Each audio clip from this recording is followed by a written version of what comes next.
Welcome to the 2021 Paris International Film Festival panel on the empowerment of diversity in film and television, how to harness what makes you unique to tell better stories and further your career. I am writer-producer Jeff Rivera and today's host.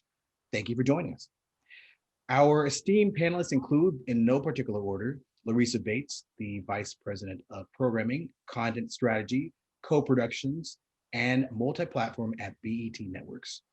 Award-winning Mexican-American writer and filmmaker, Moise Zamora, who is the creator, executive producer, and co-showrunner of Selena, the series on Netflix. Daytime Emmy and two-time NAACP Image Award nominated director, Eric Dean Seaton. Stephen J. Tingus, an entertainment executive and one of the nation's leading experts for public and private disability, as well as diversity and inclusion. And last but not least, Michelle Moore, veteran screenwriter and co-chair of the Writers Guild of America's Committee of Black Writers. We begin our panel amidst some of the most earth-shattering changes in human history. And this, of course, includes the entertainment industry, especially as it affects diverse creators and executives. Each of you are no stranger to challenges on your rise to success. So beginning with Lorisa, what was a particularly challenging aspect of your life and how has that informed your viewpoint and even opened doors for you in the industry? Wow. If we just look at it from a personal perspective, when I was actually in college, I think the most pivotal time for my life was when I lost both of my parents at the age of 19, 4 months apart. And I always knew that I wanted to go into entertainment, but I also was a writer. I started off, I liked to joke and was a singer and thought I was like, pre-Beyonce before Beyonce came out. But it shifted to me writing and journaling and realizing that, I love being more behind the scenes than I do in front of the camera. I love being behind the camera. So I've, been writing for a long time.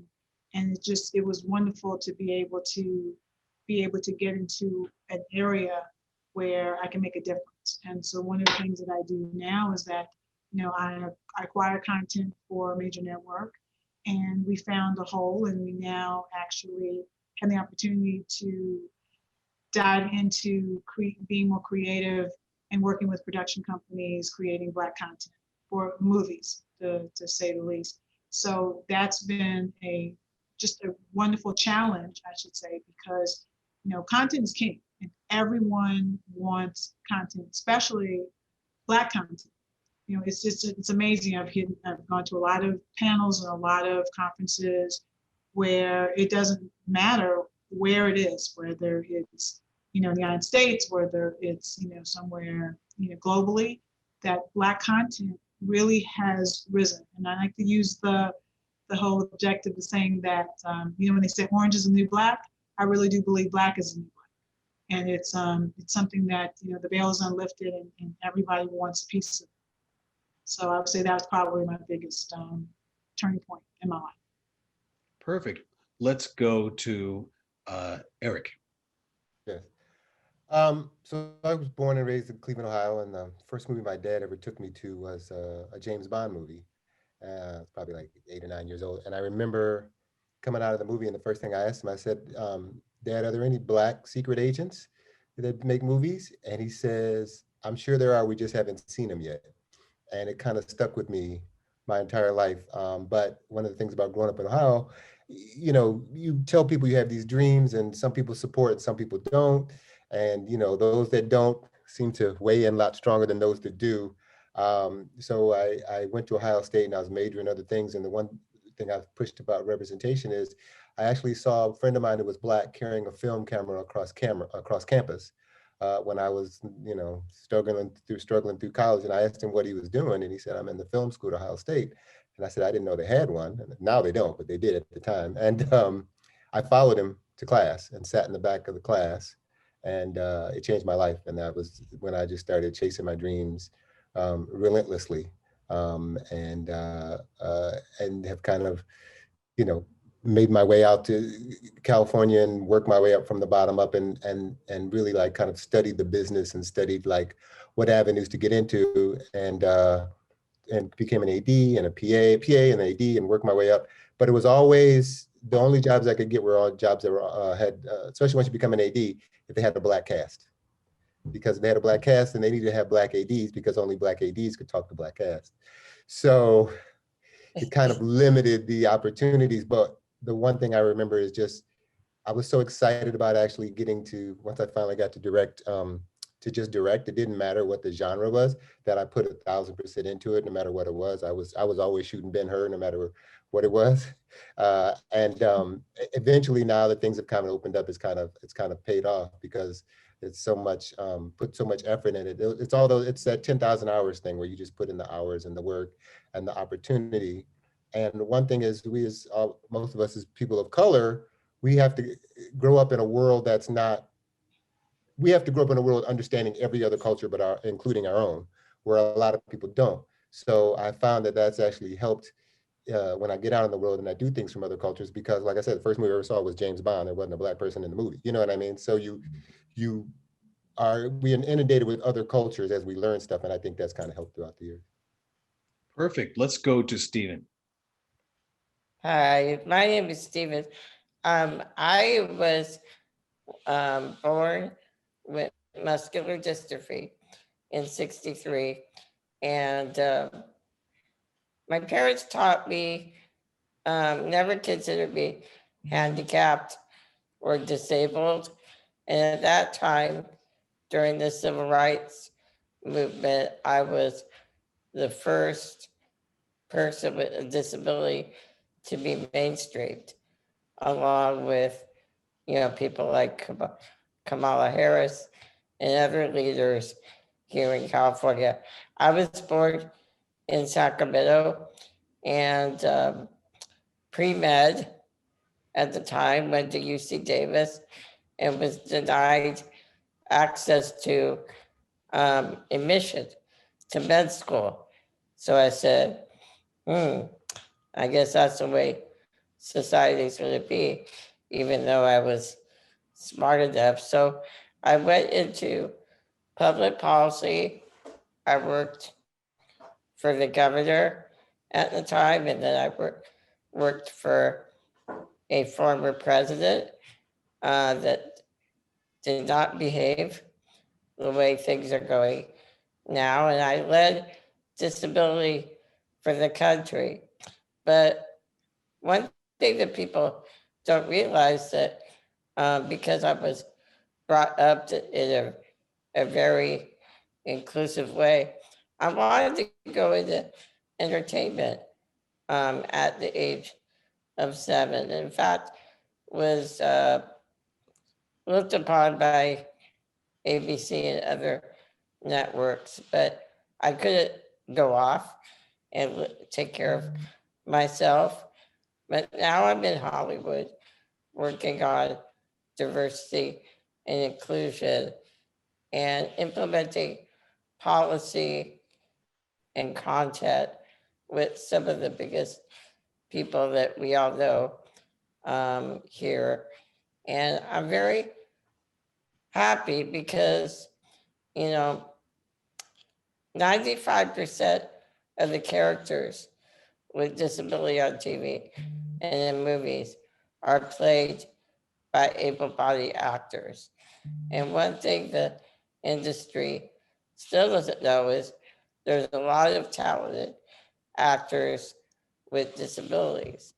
And we represent 20% of America with about 21 billion, that's a billion in disposable income a year. So it's a big market. And I'm trying to change the approach that we are all trying to make, and that's making stories that are inclusive and that hit all the demographics. Perfect. Let's go to Moises. Well, I'm an immigrant kid. I got to the United States when I was 11 years old. Mexican born. My parents, specifically my father, he had grown up here in the United States, son of field workers. And he went actually back to Mexico to get a medical degree because there were not opportunities for him here in the US. And so when he decided to bring his, the entire family back to California, it was quite traumatic in a sense. I didn't even know that I was going through trauma. I just remembered being 11 years old, leaving behind my family, my friends, a couple of great aunts that I grew up with that I was never going to see again.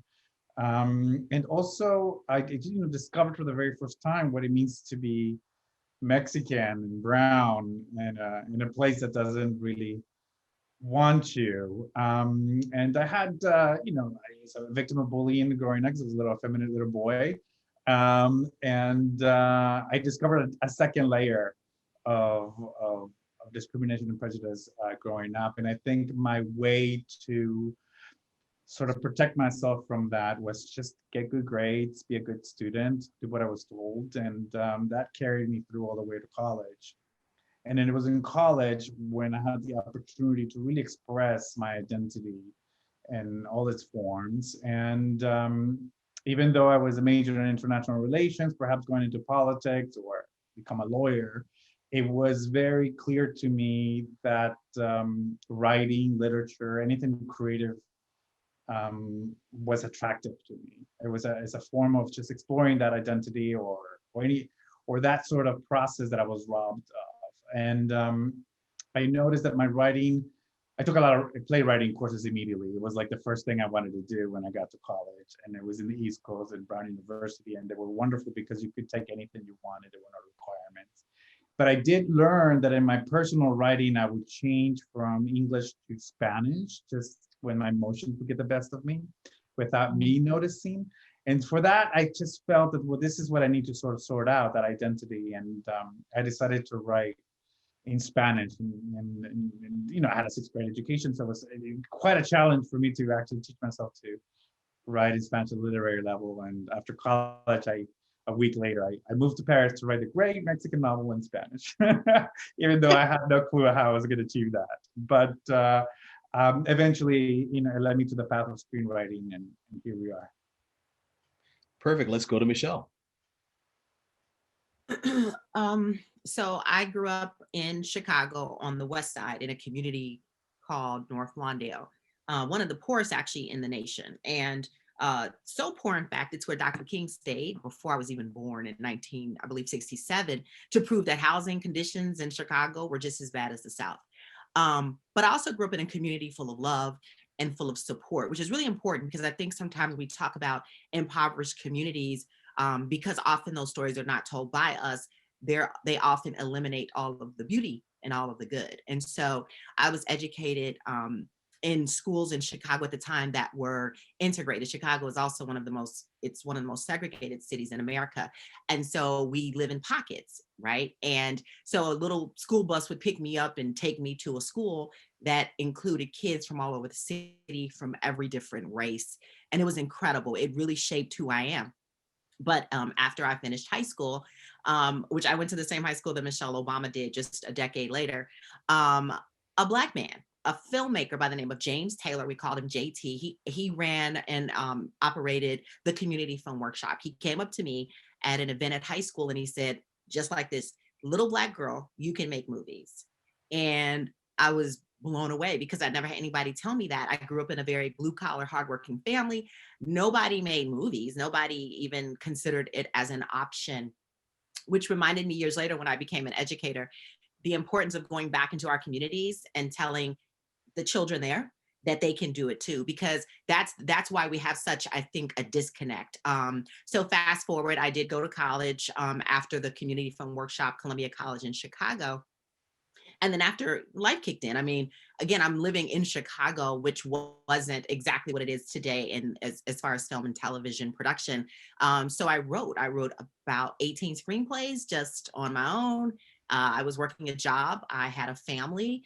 And then like Lorisa, I went through a dramatic family change. My grandma who raised me, she died, and I was devastated. I realized that life was really short.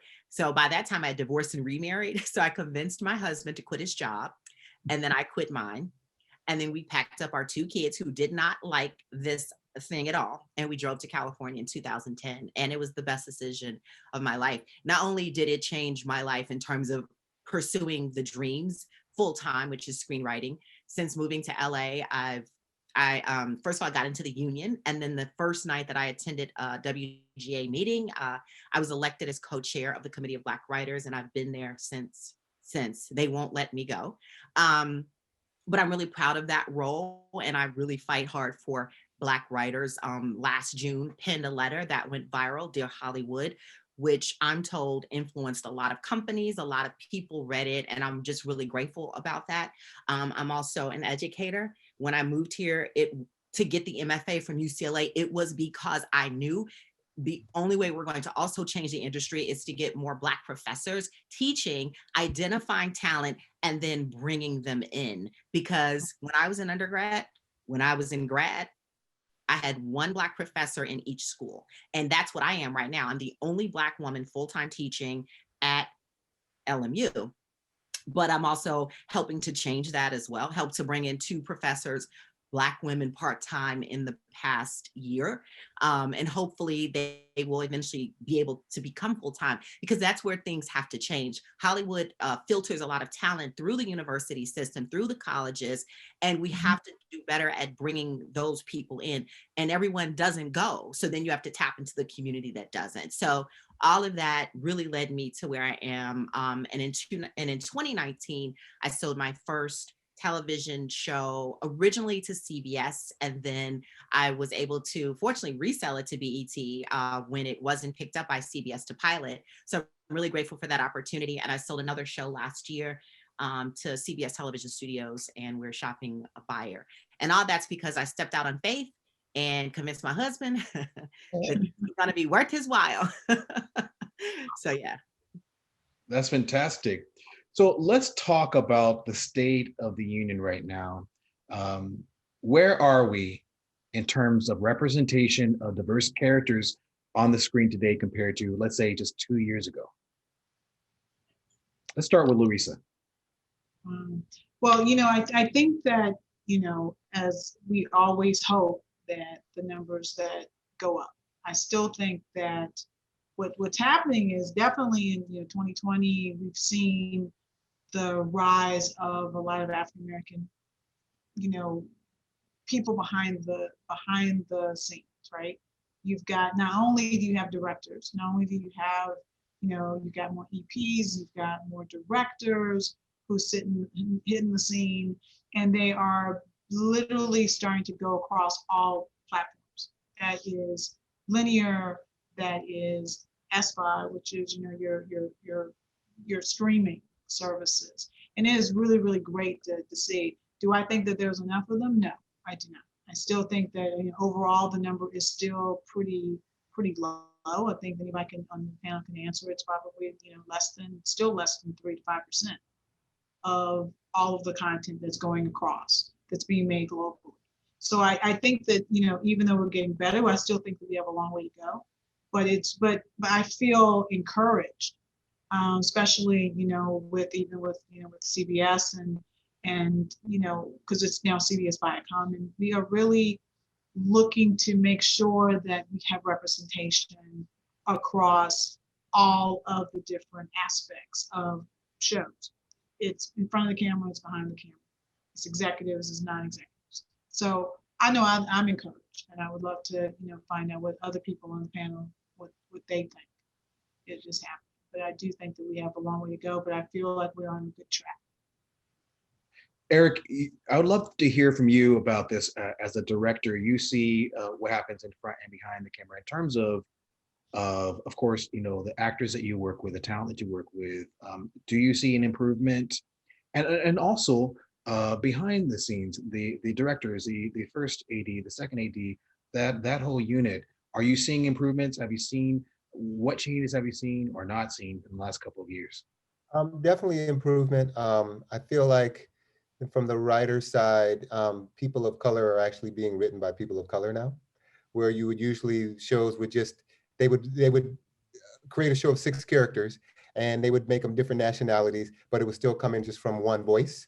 And it wasn't a voice of Hispanic or Asian or African American and all that. I think that's the big change on the writer's side. And I also feel on the writer's side, they used to, the first thing when the diversity cry, because this diversity cry has been going out since 2000 when the NAACP made a big push, and I think it was around the Oscars or something like that. They would just go get the lowest level writer that they could and put them on. And they came from a program. And so when the program wasn't paying for it anymore, then they wouldn't promote them into staff. They would just grab another. But Moise could probably say this too, like when you're that low in the writer's room, you don't really have a lot of say and you don't have a lot of experience. And then translate that to when they come to set working with the director, they don't really have a lot of experience. And so it doesn't carry weight. As terms and directors, I definitely see a change. I'm a product of that change where you're actually now doing shows that don't always have to have a cast of color. There are more opportunities. There is a big push for 50-50 with women and which diversity, well, 50-50 for women. And I think that's been the major change. And that's been the best change. That still needs to be divided up because it's still a heavy set of one nationality of women. It's not, an equal 50-50. So we still have to work on that. But yeah, there's definitely a lot of change. It's weird. It's top and bottom. And what we have to do is keep working so there's middle. There's not a lot in the middle. I don't think you can to this day yet fill an entire show of people of color in every position. There's not going to be enough people in sound. There's not going to be enough cameras. And we can't do it yet. We're getting close. I did a show called Family Reunion for Netflix, where the creator Meg Deloach made a 100% effort.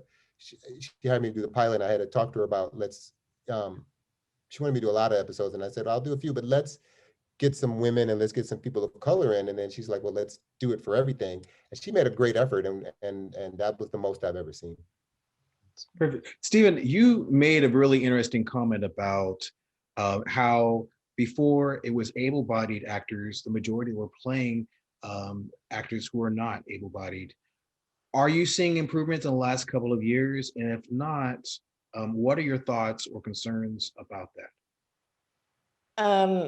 Right now, we have about 2.3% of all scripted shows have a person with a disability. And again, 95% of those are played by an able-bodied actor.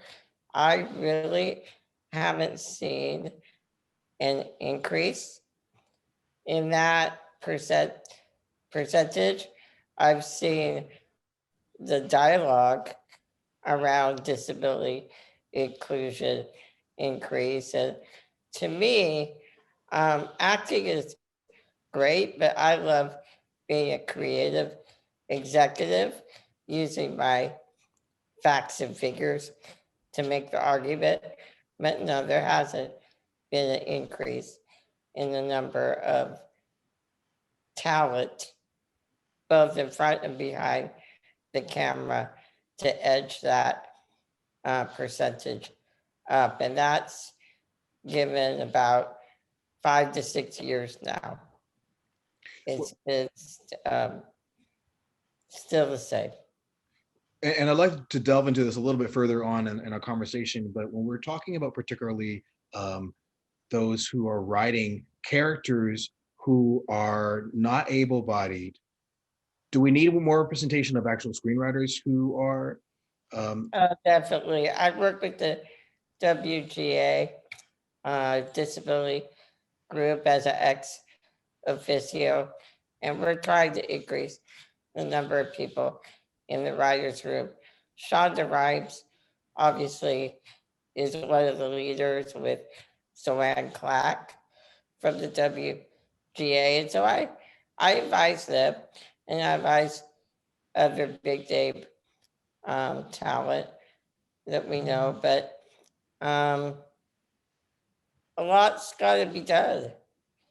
And unlike some of my peers, I like making the business case. You know, what's the profit? What's the demographic that we're missing? That's my approach. Right. Like a true businessman.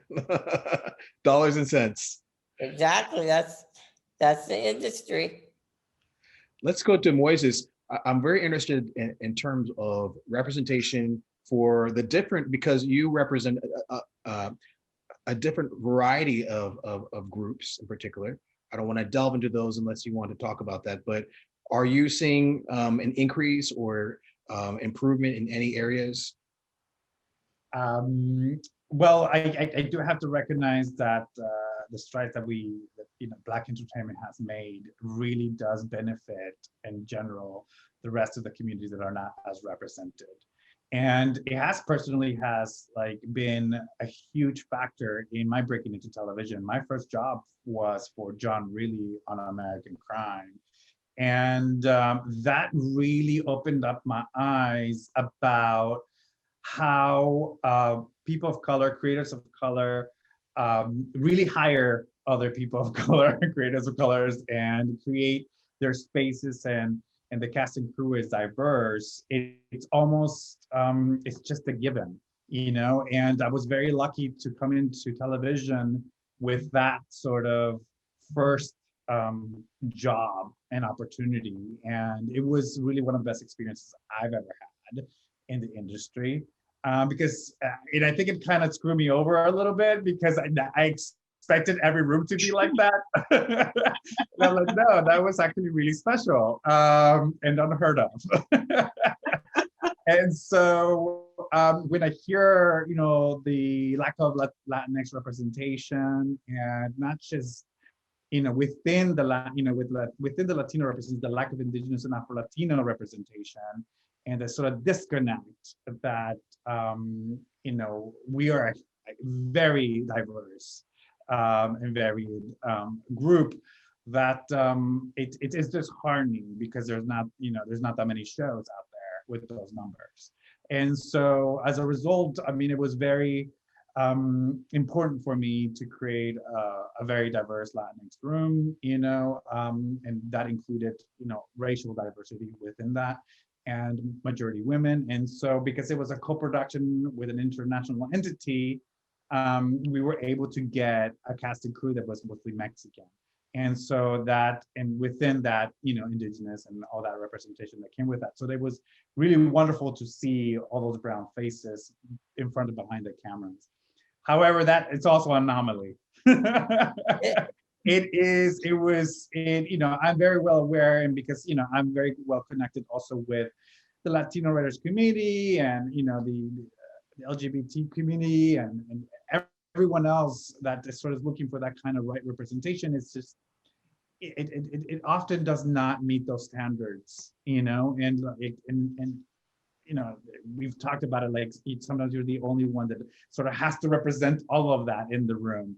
And that's difficult, because it's very impossible to cater, being one individual, to all the groups that you may represent. So we still have a long way to go, but I'm also optimistic. I think 2020, all the silver linings of it is the social reckoning, and how they're actually infrastructure strides in the studios, especially ABC, CBS, sort of kind of mandates of how, those people, when you're creating a show, that you have to hire a certain number of people that represent various groups. So that is, on my end, of course, like, I'm always looking for the next project to represent that. So.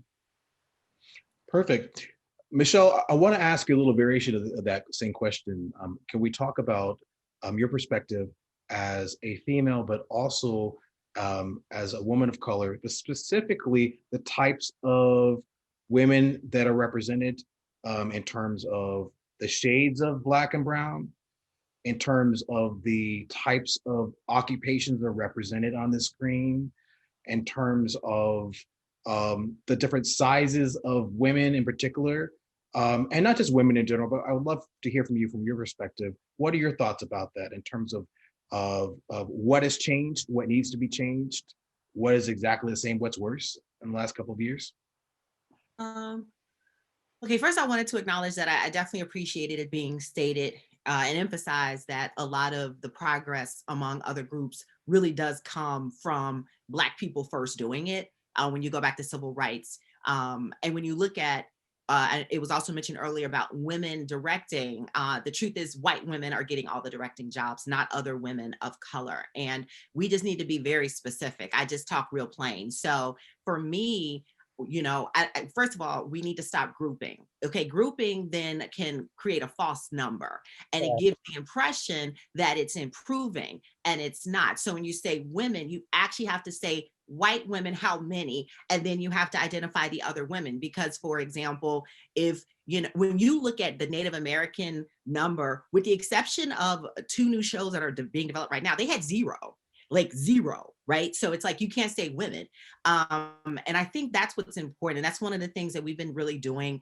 And let me also emphasize that at the committee, in our committee of Black writers, we work with the Latino writers, we work with the Asian American writers, we work with the writers with disabilities, we work with every other committee to not only advance our own cause, but to work together. And we try to find opportunities where we can really help one another, because we really do understand that that's how it works. So for example, if we have an executive coming in to see us, we will find out if that executive also wants to meet Latino writers or wants to meet Native American writers, so we can put something together maybe as a group. So we're always looking out for one another. And I think that's really important for people to understand. I don't think that messaging gets out there enough, how hard we work as writers to really not only advance our own, but everyone else. And as far as there's so much work to still be done. Yes, there's work being done. And I'm super excited about all the projects, for example, over at BET, as well as other platforms. But there's still work to be done, because we still face those challenges of this example. When I was going around pitching a show last year, every single room, with the exception of BET, it was all white. And that's problematic when you're in these spaces and the decision making has to come from a group of people, and they just sometimes don't get, you're like, I don't get it. I don't understand. And you have to explain everything, which is frustrating, because it's things that's extremely normal in the culture. And yet you have to continue in this space. So one of the things we're pushing for going forward in 2021 is to have more diversity on that other side of the table. We need to be going into these meetings with executives who also look like us, who can also be advocates for us, who can also understand, so we don't have to constantly feel like it's a battle. As creators, we just want to tell show, right? We want to tell you our story. We have these great ideas, and yet we're pushed back. Even if you say, okay, she's a full-figured, Latina, it's like, well, why is she full-figured, or whatever that could be? It's like, because that's how we wrote her. That's what we want her to be, right? Whatever those things are, it shouldn't have to be a battle if you're just telling your story, because then you'll look and see they'll do.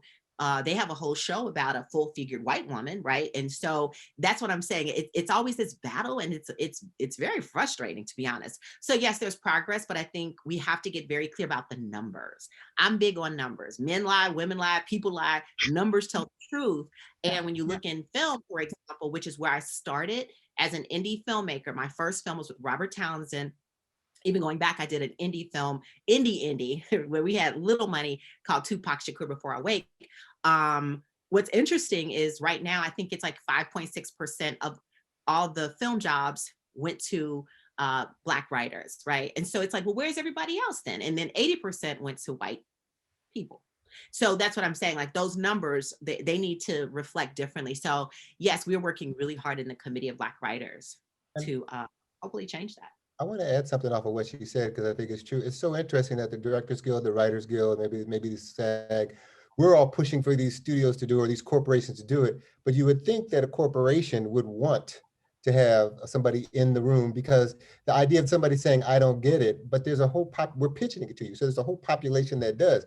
If you want to be a great corporation, it's like, it's always a push, but it's like, I want the push to actually start from the other side too, from these top execs down, saying, wait a minute, why are we taking a meeting with this person of color and we don't have anybody that's person of color? Because they're like the gatekeepers deciding whether it gets pushed forward or not, but they don't even understand what's in the field, so. And I just want to say, when I first started in the business, and one of the first things I heard when I was excited about, oh my God, look at these wonderful Black programs, these movies that are coming out.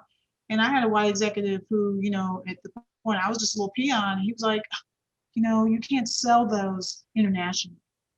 Yeah. Unfortunately, Black films can't sell. And that was, I age myself, but that was many, many moons ago. And unfortunately, even to this day, in 2021, you got some of these same executives who saying the same thing. Yes. And I'm like, where are you getting those numbers from? Because like I said, numbers don't lie, because one of the things that, I love about streaming, especially if, we look at what's happening in Netflix, look at what's happening globally. Look at the content that's they're putting out, which is amazing. Like, in Nollywood, like what's happening in Africa, and some of this content, it's so good. And it's like, and it's something that's to look at this content and say, wow, they are just, they're just Black people just creating this content, telling stories. And you don't get caught up in the fact that, oh, wait a minute, I can't relate to that. Because if it's a human story, it's a human story. But, I think I'm very fortunate to work at a company where it is about, I get it, I understand where you're coming from. I mean, even when, in my role is the smaller movies, and we get pitched, a lot of different content from, and, we're diverse, and then people understand we're still diverse, where we're still taking pitches from people who are not of color. They're still coming in. And they were like, we want to tell these stories. And I'm very clear and say, it must be Blackity Black. And they look at me like, what does that mean, Blackity Black? I said, a Black writer, a Black director, Black keys, hair, makeup, people who are costume designers. We need to have those people in those places, because you can't just have a Black director. You can't just have a Black writer. You can't even have just Black, cast, without really looking at the authenticity. I want something that's authentic. And so that is what I tell them all the time. And they literally will say, wow, that I never thought about it that way. Or they might not even know, how do I get to Black writers? How do I get to these Black, the Black keys? You're sitting there, you're like, you've been in this business for a really, really long time, and now you don't even know how to get to these people. So that's been an eye-opening thing for me. So I think that we have to stand the ground. And I love the fact that, Michelle was very adamant about going through and making sure that you're pushing it and telling the agenda. And I said, I'm very fortunate to be in a situation where, I know that I can see, what's authentic and what's not, what's good and what's not good. And the fact is, we've had to learn as people of color to be able to sit in the room with people who are not of color and try to educate them of what it means to be, of color in this business. I'd like to ask a question about decision makers. And of course, Lorisa, you're definitely a decision maker that actually gets to green light projects. I'd like to speak to the other panelists as well. What needs to be done in terms of decision makers, and what needs to be done that hasn't been done and may never get done, but hopefully, in order to really push things forward, to make it easier, to make it more quicker to greenlight projects that focus on, or at least include, different types of people. Let's begin. I think that, I'll start with that. I think that one of the things we have to really understand is that, the money each year is finite, right? So you can only have a certain amount of shows. I would love to be able to greenlight hundreds and hundreds of shows, but the reality sits in where it really has to be the, best story that's going to fit our audience. We spend a lot of time working with the research team and our marketing team and people that, it's like, you can set a filter. And I think that for me, it really sets a standard. What's your best project? And there's certain things that we look for, because like I said, we have this checklist. And if they don't fit that checklist, it doesn't mean that it's not a good project. It just means that it might not be the right project for us. And I get pitched all types of different ideas and stories, and you're like, come on, man, you can't possibly think that's going to work, right? But it's because it's BET, they think, oh man, it's it's a Black show, then I'm gonna do it. Or if it's they'll give you something that totally is, it wasn't well thought out. It wasn't, a lot of times people are very, come in ill prepared and they just think, hey, I got this great idea. Why don't you just pick it up? Well, that, I think that we still have to have certain standards. And I know I'm looking for excellence, and I love being able to bring in new writers, new directors, new talent that's going to be able to tell a great story. But I also think that people have to do their homework. It's not going to be just a given because you have a show, you have an idea. There's a million ideas, but it's how you're going to execute it. And what's going to, and I always tell people all the time is, what is going to evoke emotion? What are you going to do that's different than someone else? Because everybody can have, tell a love story, but how are you going to tell that love story that's going to be so different, and it's going to be something that's fresh, that, that people want to, they get just thrown into it and you're just enthralled by what's on the screen. So I think that it's really, really important that even though you have a story, you got to know where that fits. And it could be as simple as, I got the story, I've not seen it here, I've not seen it there, but it does work, some other channel. So you really do have to sell it. I mean, it's not going to just be, oh man, this is just easy. You can get in the door, but that doesn't mean that you're going to cross the finish line. So I think that everything does not rise to the top. Perfect. I know, Moises, you are a newly found I would say, decision maker, a creator of your own show on Netflix. What would you say that needs to be done, that isn't being done, or that maybe that you personally are doing to make sure that it happens? Well, I think one of the things that Michelle is 100% right about is decision makers need to be also people of color, because they get it. It actually saves us a lot of time. I just did a couple of shows, and they're always coming from a place of, my experience and other experiences of like a people of color. And I've noticed what a huge, drastic sort of like big, huge gap between a couple of people of color on the executive end and an all white executive sort of audience that is hearing my pitch, because they do get caught up on that. But wait, could you explain that cultural thing where the people of color, they're like, yep, we got it. Let's move on to character development, and now you actually get into the nitty gritty, which I think is the most important aspects of your show, period.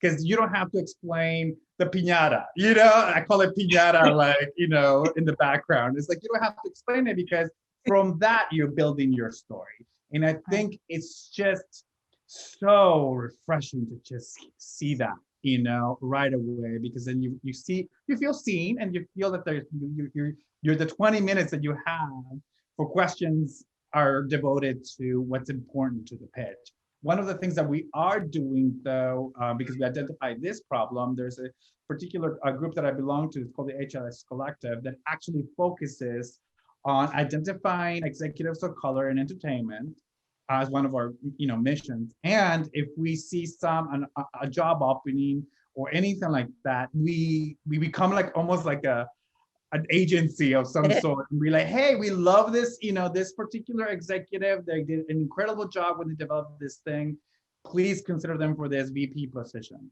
and we are actually actively in the background, without really publicizing it, is doing that, because it's just so valuable, and it makes all the difference. We can get all the incredible fresh stories, but like Lorisa says, like, if you don't have the people that get it and are there to at least go to their boss, who probably, it's not a person of color, to be like, this is why this is important to me. It just makes all the difference. And it's one of the things I think we forget, that the other side also needs to be populated with people like us that come from our own sort of, same place. Mm-hmm. Stephen, I know as an entertainment consultant, you are talking to decision makers.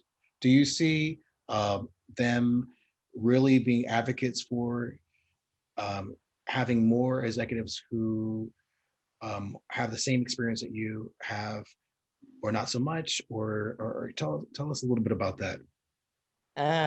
Interesting question.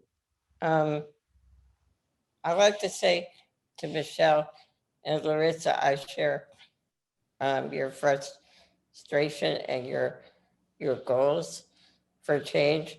Let me be quite transparent and say that my friends in the Black community in Hollywood are far more interested in storylines about disability because of the shared struggles that we face, especially at an early age.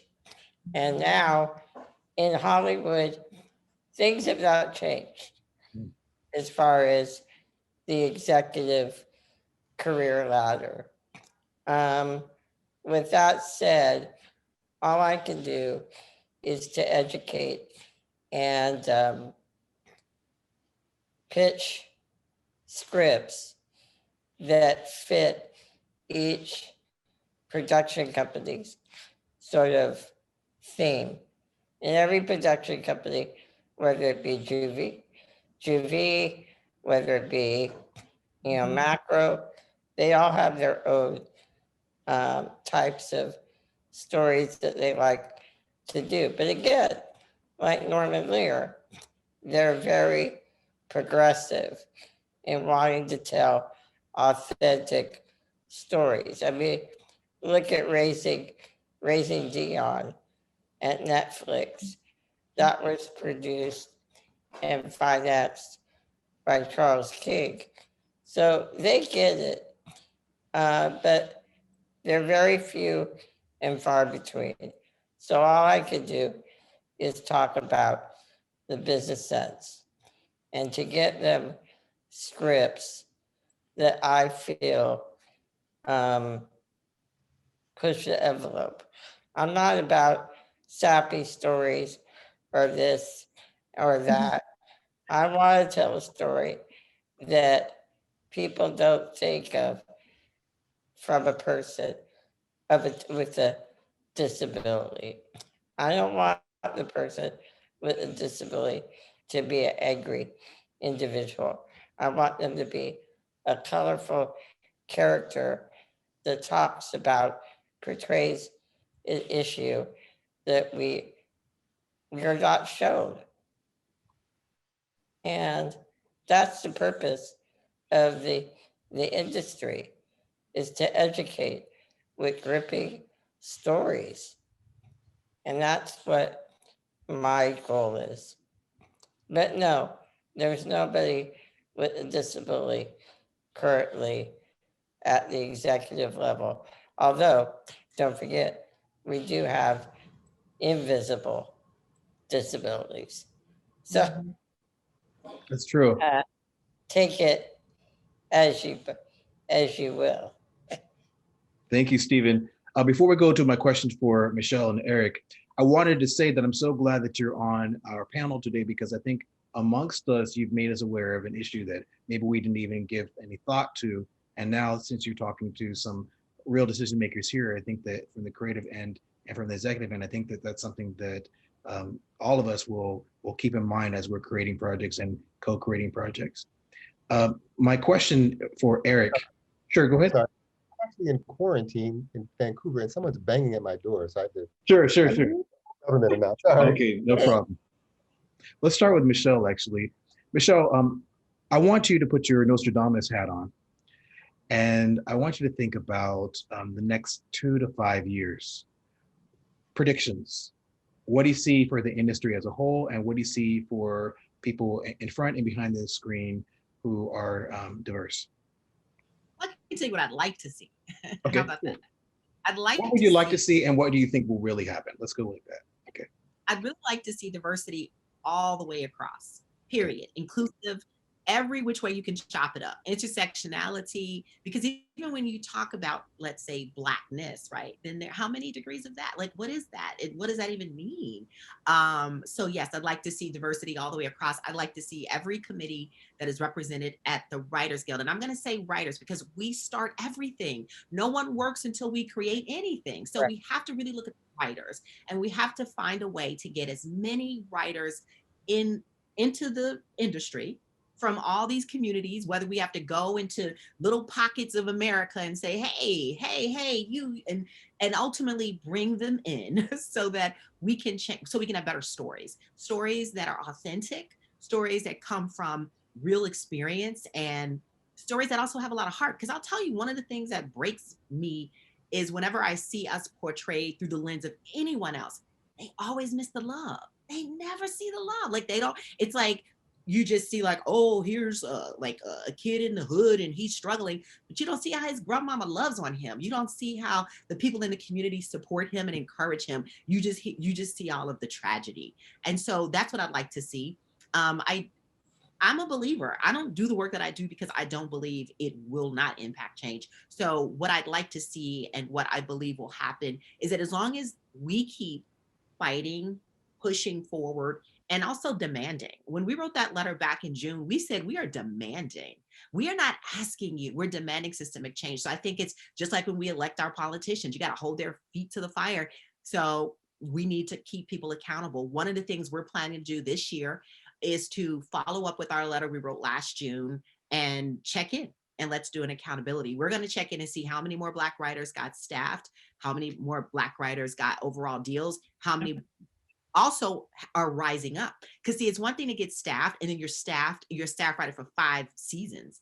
Like who does that? Like that's not cool. We want writers to be able to rise up so that they can become showrunners and then ultimately hire the next batch. Because it's true, when you often are a writer from any one of these marginalized communities, you are hiring people. And I just wanted to say specifically to Stephen, I do a lot of work with Allison over in with the Writers with Disabilities Committee. And one of the things she said, and I've shared it with my committee, is even if we are not disabled, please include characters with disabilities in our work. And that really has been resonating with a lot of our writers to be more inclusive, even in that space. Because again, persons with disabilities are in every race, right? So it's like, why should we ignore those parts of our community? So thank you for being an advocate and speaking up.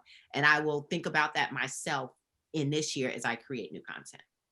Perfect. Okay. Let's go to Eric. Eric, I would love to know your predictions for the next couple of years, putting on your Nostradamus hat. I feel like more of what Michelle said. I think the push has to come. We have to continue to push and continue to diversify. And she was saying about breaking up the list. I agree with her 100% on breaking up the list, but I feel like it should be more specific. Because if it's more specific, if you're going to keep these lists, then that will force you to have Hispanic writers or Asian writers or Indian, Native American directors or whoever. You know what I mean? I think we have a long way to go, but I feel like we have made some strides. And I think she's right. Checking in each year, keeping people accountable. My main thing is we were sitting here, I was just mind-boggling that we're doing all this pushing, but I can't understand why it's not being pushed from the top down. You know what I mean? I mean, you could look at Marvel and Disney made Black Panther. It's almost 4 years ago now. It made $2 billion. Had Black Panther been Thor or some other movie, there'd have been 3 of them by now. Like why? And then where's their Asian Black Panther? I guess it's coming. Or where's their, Native American Black Panther or Hispanic Black Panther? Like, why is one enough? Why do you feel like one is enough? I think the push, we will continue to push, but at some point they have to push from the top down too. And that's when you'll really see it change. Great. Stephen, what would you say your predictions for the next 2 years?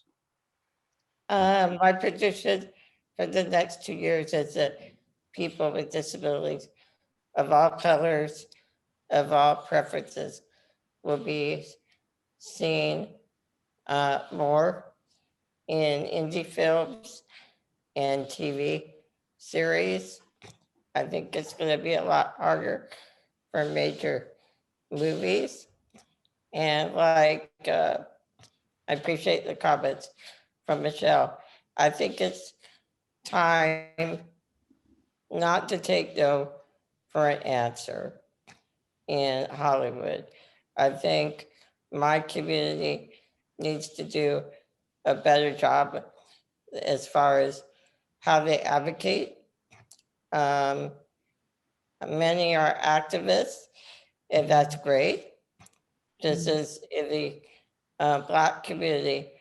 But until the leadership in Hollywood turns over, we just simply can't settle for the status quo. And it's a particular honor now calling everybody here my friend, because we share the same vision and we're authentic, we're creatives. And unless you coalesce or coalesce the energy, change won't happen, whether you're in Hollywood or in DC. And thank God I left DC.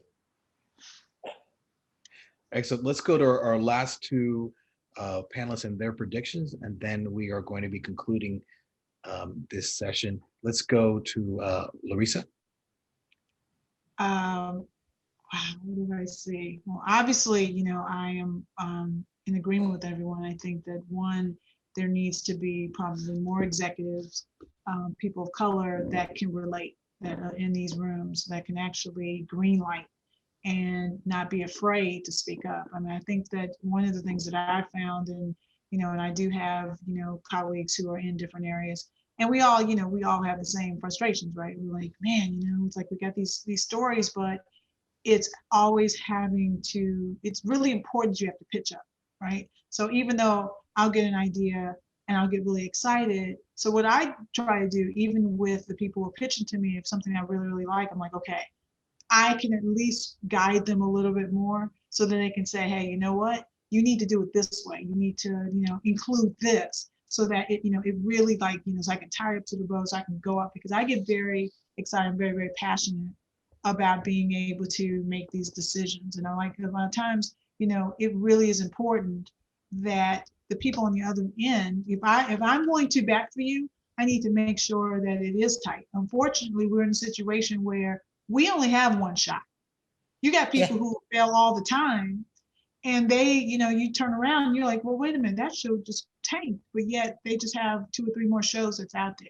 We don't have that luxury. So it's really important that we come buttoned up, and not only buttoned up is that I love the fact that people have to have more than one idea. I can't tell you that some of the people that pitched to me, and they have one freaking idea, and you're like, well, what else you got? You got to have at least, I need 5. Like, let's think about 3 to 5 ideas, and they're all tight, and they fit, they're still authentic, but it's like sometimes people are like, well, that's all I got, and I just want to, that's just that one show. I gotta get it on the air. I mean, people gotta buy it. You're like, but what else you got? Because a lot of times, if someone said, and this would, I always live by this going forward, it's generally the what else you got is going to be the one. And this just happened a couple of weeks ago, where literally, a producer pitched me about 5 ideas. She did have, and I was like, oh God, okay, what else you got? And then the last one, she goes, well, yeah, I got this idea. I said, well, hey, you got 5 more minutes. Tell me what's going on. And that's the one I love. And that was not the one that was developed. I was like, oh man, so I just get so I really think that it's about, you have to diversify your portfolio. It's like if you're in the stock market, right? You can't just have one stock that you're going to buy in. You got to have diversification. So my prediction is that, we're going to continue to have more people that's going to be coming to the table, but you got to be prepared. And what else you got? You got to build, you got to build more than just, one idea. Perfect. And our last panelist, Moises. Well, I'm, my motto is I'll be the change I want to see, right? So I have to start with my own sort of responsibility. And so one of the things that, for example, I immediately did after my contract ended for Selena was to establish a production company with the mandate of creating stories about people of Latin American, Afro-Latin, and Indigenous descent, because I also have the power of say yes and no to stories that come to me. And a lot of those stories are color me brown. like fill in the blank with your brown color, but I want to keep the structure intact. I want to keep this white palette intact. And to me, that doesn't serve our stories well because we have to build it from the ground up, We have to get to the nuance of how we don't fit on those white sort of edges.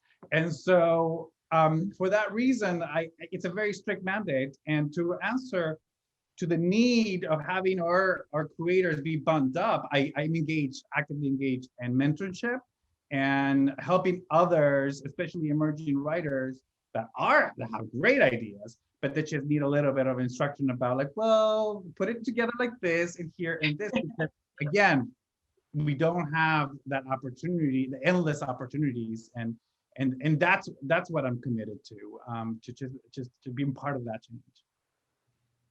Fantastic. Thank you so much to our esteemed panel at this year's Paris International Film Festival.